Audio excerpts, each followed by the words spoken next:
Well, as we just read in the Gospel this morning, Jesus, rather starkly, tells us that we must give up all our possessions in order to follow him, in order to be a true disciple. Conversely, St. Paul seems to tell us this morning that owning a slave is okay as long as it's a Christian slave. I don't know if you caught that. Gotta love the Bible. It keeps you on your toes.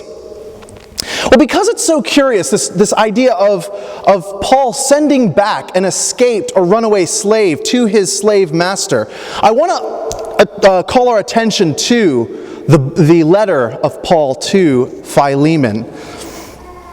This letter was, as I said, written by St. Paul while he was in prison in Ephesus.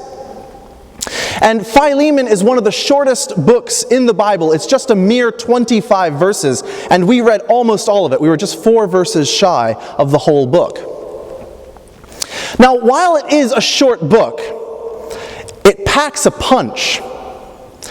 You may know that Paul was highly educated. He was a very intelligent and educated man.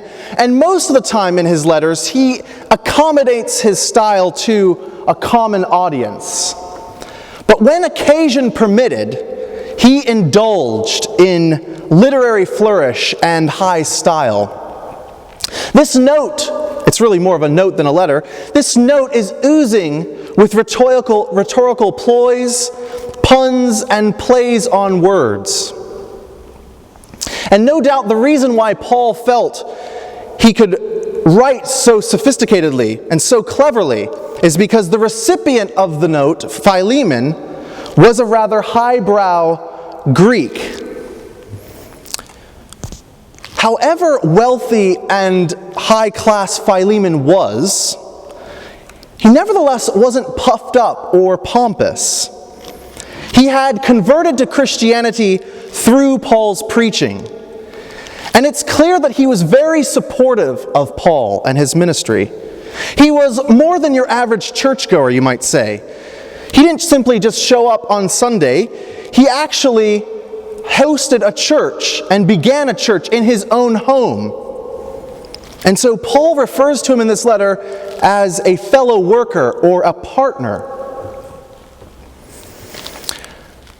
So Philemon doesn't just accept Paul's message as true. He makes the necessary changes to his own life. He saw that God's welcome of him through Jesus meant that he should offer hospitality to other Christians. And he was making real sacrifices to assist Paul and this early Christian community. Sacrifices that would have been risky for someone of his high status. Because Christianity, keep in mind at this time, was not an authorized or approved religion by the Roman Empire. So for somebody who's kind of in the upper echelons to sort of host a possibly renegade Christian sect is very, very dangerous. Now, one of the things we see in this letter to Philemon is Paul's high regard for Philemon. Probably some of it is a bit of rhetorical manipulation, praising somebody before you go and ask them for some serious favor. Part of it is probably that. But I think it is true, you can kind of tell in the spirit of the letter, that Paul did really respect Philemon. And I think it's because, like all teachers or preachers, you go out and you sort of pour your life into what you're teaching, what you're preaching, and you hope that people receive it well. And it's difficult often to see whether or not they do. Sometimes you only hear the negative things, the things that people dislike about what you're doing. I think why Philemon is so loved by Paul is because he was somebody who was committed. He was excited about what Paul said, and he not only accepted the message, but actually went to practicing it in his own life. So Paul has high regard for Philemon, and this makes the situation that he's addressing very delicate, because he's got a big problem on his hands. Philemon was a wealthy person, and being wealthy, he owned slaves. Now, of course, we find slavery abhorrent, as we should. Slavery is certainly abhorrent. And now, slavery in the ancient world wasn't quite like slavery in our time. It wasn't race-based or necessarily race-based. It was more like you've been working and you failed at your job. You have gone into debt to try to provide for your family. You can't pay off your debts.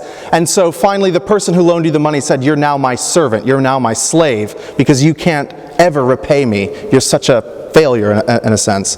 And that's often what slavery was like. We don't know exactly what was going on in Onesimus' case, but nevertheless, Philemon owns a slave. And we find slavery abhorrent. We have to keep in mind that slavery is very, very common in the ancient world. To tell somebody to stop owning slaves in the ancient world might be like telling somebody to stop flying on airplanes in our modern world, right? I mean, it may be that hundreds of years from now, Christians will look back and say, how did these people fly these airplanes and waste so much fuel and pollute the environment? We can imagine a scenario like that. And they'll look at us and say how immoral we were. Well, it's kind of like that with slavery. I mean, we look back now and we know how awful slavery is. But at the time, it was just commonplace. It was as common as having a car or flying on an airplane. So Paul doesn't challenge, at least directly, the practice of owning slaves. What he does do is challenge the relationship between Philemon and his escaped slave Onesimus. Onesimus had escaped at some stage, and not only did he escape from Philemon, he also stole something, whether money or something of value, to support his journey, his escape, and to, of course, provide for his needs. At some stage, while he's fleeing, he runs out of resources, perhaps, and he seeks out the help of others.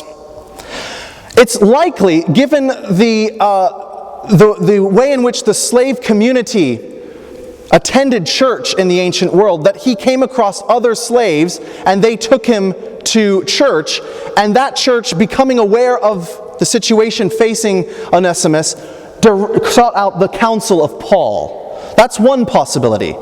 Another possibility is that because Philemon and Paul were so well loved or they were both known to each other, Onesimus actually went to Paul to ask him for his advice. In any event, Onesimus goes to Paul and asks what he should do. Now, the whole purpose of this letter of Paul to Philemon is to try to send Onesimus back on good terms. Paul looks at Philemon and says, "You have now changed your relationship to," he looks at Onesimus and says, "Your relationship to your master has now changed because you've become a Christian. And you are not just a slave anymore. You are now a Christian brother, a sibling of Philemon's.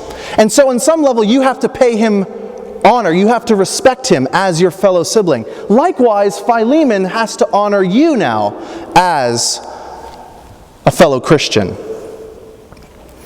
Now, this is very curious. I mean, Paul sends Onesimus back to Philemon. We might look at that and say, that's incredibly irresponsible. How could Paul send this slave who's escaped and stolen from his master back to this slave master? Legally, Philemon would have been well within his rights to beat mercilessly, if not kill, Onesimus for this treachery. It was legal for you to kill an escaped slave. So Paul is, on one level, doing something incredibly irresponsible, sending Onesimus back into this potentially very dangerous situation. And I think most of us, if we were to find ourselves caught up in this awkward situation, would just want to kind of back away and not really deal with it, not really address it. We might say it's not really our business, this personal relationship between Philemon and Onesimus. It's got so much potential for danger. How could we really get involved without getting caught up in the mess? But Paul doesn't handle this situation like this. He doesn't look at the relationship between Philemon and Onesimus as a messy one that he doesn't want to get involved with. He sees it as an opportunity. He sees it as an opportunity for the gospel to be worked out in a real and serious way. So he sends Onesimus back to his master. Now, it's very interesting. He tells Philemon that he's sending Onesimus back no longer as a slave, but as a fellow brother, as a Christian. And so in essence, he's saying you need to free Onesimus. So now think about the outrage of that, right? Onesimus has left. He's escaped. In this world that is like, that's like a serious crime. In the process of escaping, he's stolen something. And now Paul is saying, hey, I'm sending you this sort of, this person who's done you this great injustice. I'm sending him back to you, and I want you to free him. I mean, Philemon is at like a major loss now. He no longer has a slave, and he no longer has, the money or the goods that Onesimus stole from him. So this is in one sense very, very offensive, what Paul is doing. How can Paul do this? And how can Onesimus obey such a thing? I mean, how awkward would it be to go back to your master, which you've just stolen from? How can you go back to this situation? Why would Paul do this? I think it's because Paul is confident in the power of the gospel and the power of God. He believes that God is in the business of transforming this world and transforming lives. So this situation between Philemon and Onesimus, as awkward and messy as it is for Paul ripe for a miracle of God. This is the glorious message of the gospel. That no situation, no matter how impossible it looks, how embarrassing or strained it is beyond redemption.